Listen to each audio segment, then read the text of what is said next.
I have a very disappointing answer for you. And the answer is we're not really taught anything about weight management.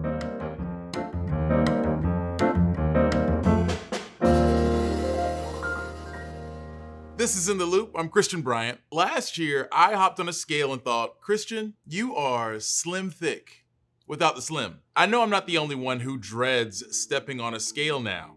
If you've gained a few pandemic pounds, trust me when I say you are not alone. This February, the American Psychological Association found that about 3 in 5 Americans saw an undesirable weight change, either gaining or losing weight, since the start of the pandemic. To drill down a bit further, about 2 in 5 Americans gained weight, on average gaining 29 pounds since March of 2020. So yeah, a lot of folks are dealing with weight swings these days. Now, if you found yourself navigating the world at a larger size, there's a lot to adjust to. You've got the clothing industry, medical discrimination, toxic diet culture, and maybe even some self-doubt and shame over that number on the scale. But what does that weight gain really mean to your overall health? Tonight, we're digging into why some well-known measurements like body mass index or BMI doesn't and shouldn't define everything. So let's give some perspective on those pandemic pounds.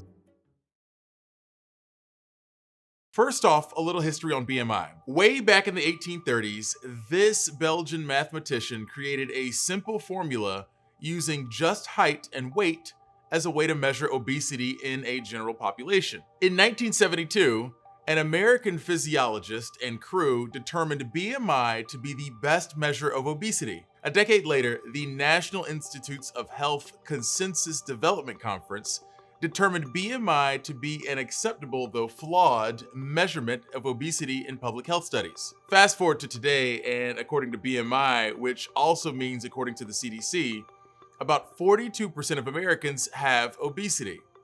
Now, usually when we talk about the failures of BMI, we jump straight to the athlete example. So-and-so powerlifting baddie has a BMI that would label them obese, but really, she's just so muscular. And that's true. BMI doesn't take into consideration body composition, which seems important.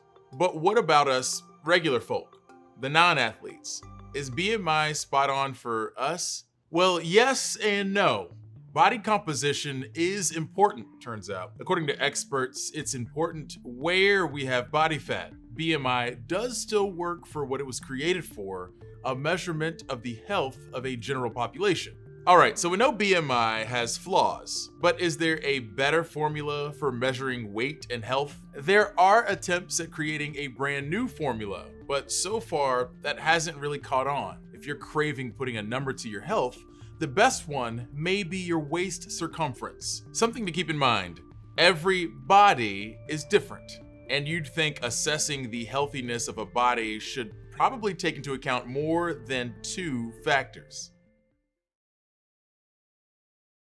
Here to talk to us a bit more about BMI and obesity and weight management is Dr. Fatima Cody Stanford. Dr. Stanford, thank you so much for joining us on In the Loop. Well, thanks for having me. I'm delighted to be here. In thinking about our weight and better ways to kind of gauge where we are, I think a lot of us have questions about health professionals. And one of the questions I have for you is, what are doctors taught about weight management? What are they taught about weight management, and what are they taught to tell their patients about weight management? I have a very disappointing answer for you. And the answer is we're not really taught anything about weight management.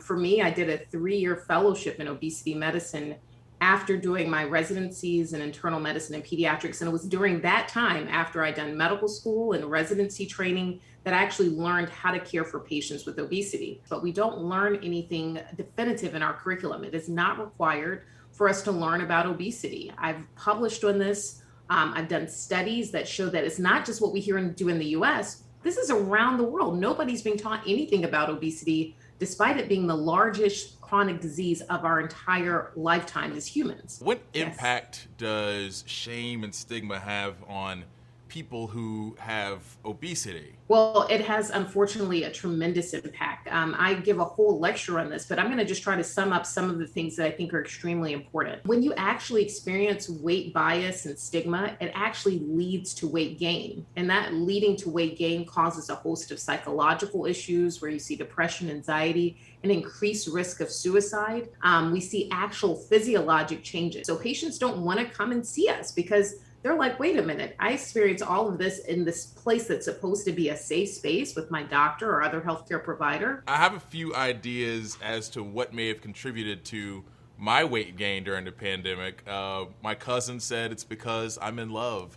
I also think that, there was a moment where I ate 2 different cheesecakes back to back, just because I could and because we were at home more often than we should have been.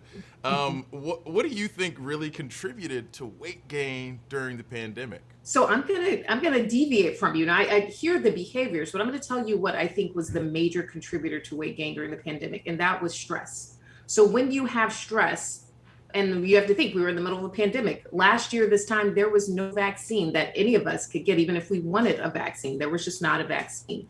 So we're in this middle of this pandemic. We have no end in sight. That drives up stress. When our body experiences stress, it likes to store fat because historically, when we experience stress, it meant a famine was coming. The difference is now you have those 2 cheesecakes and the famine wasn't coming. The stress that all of us experience, regardless of our race, ethnicity, socioeconomic status, was pervasive. And when we have an increase in stress, especially of that magnitude, we see an increase of storage of fat.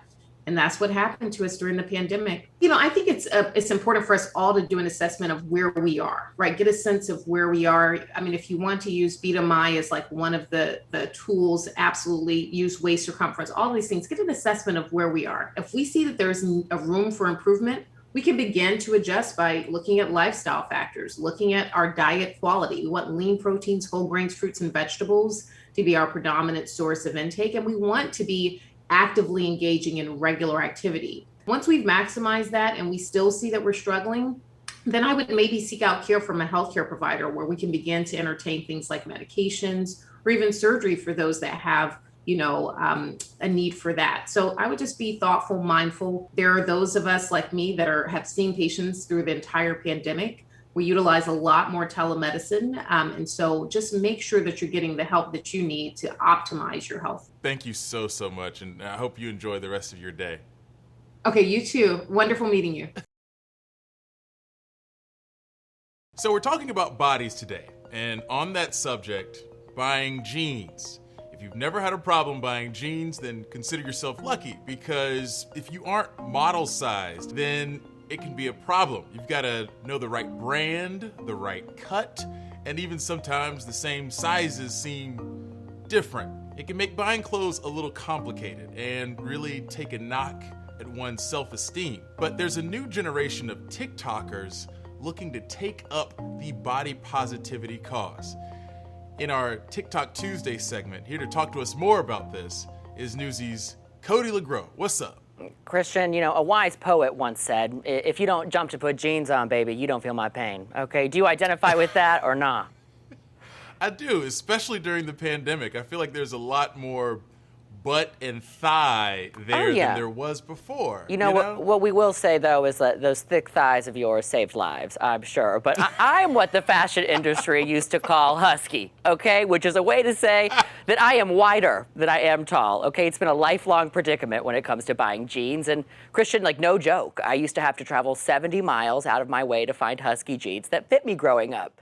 At Sears, at your local Sears, okay? But the market is changing from brands that cater to comfort regardless of size, like Good American Jeans, to stores like J. Crew or Old Navy, Fashion Nova, all offering more plus sizes they didn't even a decade ago. And when you feel good in your clothes, you feel better about yourself. You know what I'm saying? I most certainly do. One of the questions I have is, how exactly are TikTokers, this new generation of TikTokers, how are they highlighting this? I mean, they're really doing a great job. So it's people like user Adelia Laughs who've become one of the faces for both looking and feeling good. If you've ever thought that you're not skinny enough to dress cool, well then I'm gonna need you to hit that follow button because you have come to the right place. So Christian, look, that video got over 1 million views and resonates with me because, you know, I'm stepping in the ring at 5'6", 180. I got a BMI floating around 29.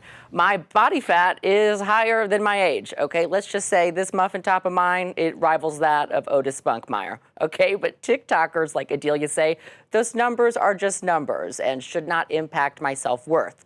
And I was so thankful she was so vulnerable and unpacked this body-positive mindset. A lot of times people aren't honest about their own body or about what they go through and things like that. And so being able to be transparent and say, yes, you can still be beautiful over 200 pounds. You can still wear cool clothes and wear this particular brand.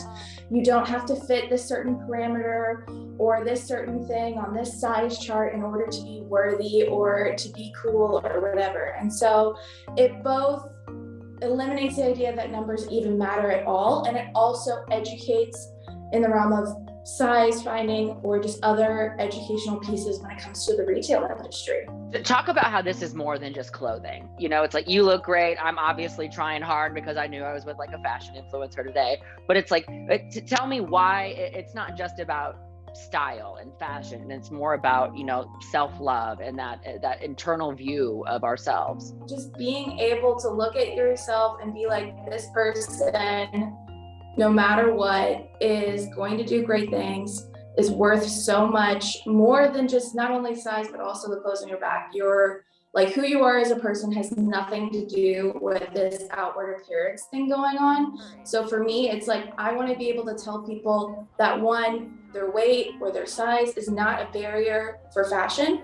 And then also style and affordability in the industry is also not a barrier. It's about who you are. What do you think is the biggest misconception when it comes to body positivity? Body positivity isn't exclusively for one size demographic. It's for everyone. It's for men, women, even children, and it's for all different sizes and fitness levels, because you never know what someone might be going through. And body positivity is designed to just encourage people to accept their bodies and love their bodies exactly where they are, no matter what their journey is, what their goals are, or what their like health concerns may look like. So that's what this body positivity movement is all about, Christian. As Adelia said, no matter what you're going through, it's about accepting where you're at and removing the negativity attached to your current form.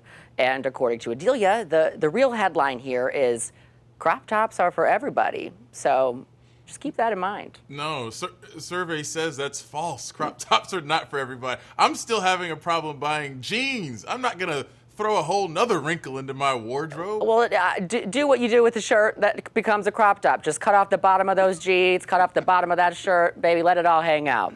It's 2021. Fashion advice from Cody LeGros. I didn't expect I'd be getting this today, but I don't know. Thank you. Much appreciated for all of this. And you're very welcome, baby. Very welcome. A martial arts franchise is being reimagined with a twist.